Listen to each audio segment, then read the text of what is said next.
ஓர் அழகான கிராமத்தில் ஆதித்யா மற்றும் அஞ்சலி என்ற இரு குழந்தைகள் வாழ்ந்து வந்தனர்.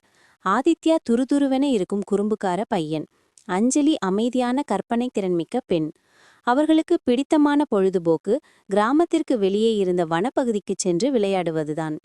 ஒருநாள் அவர்கள் வனத்திற்குள் ஆழமாக சென்றபோது ஒரு வித்தியாசமான ஒளிரும் மரத்தை கண்டனர்.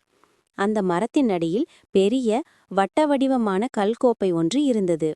அந்த கோப்பையில் வானவில்லின் அனைத்து வண்ணங்களும் கலந்த நீர் நிரம்பி வழிந்தது. அவர்கள் அதை பார்த்தவுடன் ஆச்சரியத்தில் ஆழ்ந்தனர். இது என்ன ஆதித்யா, இவ்வளவு அழகான வண்ணங்கள் என்று அஞ்சலி வியப்புடன் கேட்டாள்.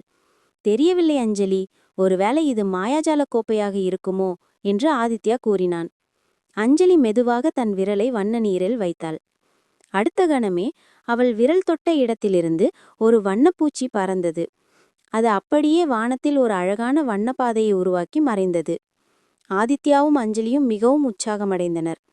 நாம் இந்த கோப்பையை வீட்டிற்கு கொண்டு செல்ல வேண்டும் என்று ஆதித்யா ஆவலுடன் கூறினான்.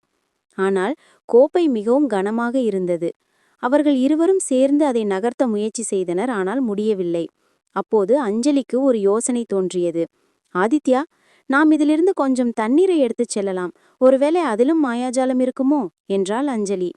அவர்கள் ஒரு சிறிய பாட்டிலில் அந்த வண்ண நீரை நிரப்பிக் கொண்டனர். அதன்பின் ஆவலுடன் வீட்டிற்கு விரைந்தனர். மறுநாள் காலையில் அவர்கள் பாட்டிலை திறந்து பார்த்தபோது அது வெறும் தண்ணீராக மாறிவிட்டிருந்தது. அவர்களுக்கு மிகவும் வருத்தமாக இருந்தது.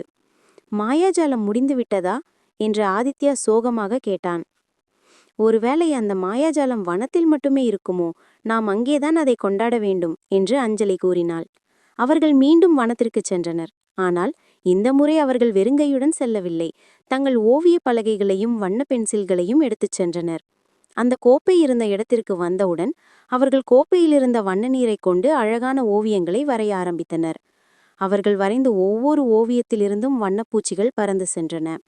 அந்த பூச்சிகள் வானத்தில் அழகான வடிவங்களை உருவாக்கி வனத்தையே ஒரு வண்ணமயமான உலகமாக மாற்றின. ஆதித்யாவும் அஞ்சலியும் மகிழ்வுடன் சிரித்தனர். அவர்கள் தங்கள் மகிழ்ச்சியை மற்றவர்களுடன் பகிர்ந்து கொள்வதுதான் உண்மையான மாயாஜாலம் என்பதை புரிந்து கொண்டனர். அவர்கள் தொடர்ந்து அந்த வண்ணக்கோப்பையை சுற்றி ஓவியங்களை வரைந்து வந்தனர். அவர்களின் கலை வனத்திற்கு ஒரு புதிய அழகை கொடுத்தது. கிராமத்து மக்களும் அந்த அழகை கண்டு ரசித்தனர். ஆதித்யா மற்றும் அஞ்சலி தங்கள் கலை திறமையின் மூலம் அந்த வனத்திற்கு ஒரு புதிய அடையாளத்தை கொடுத்தனர்.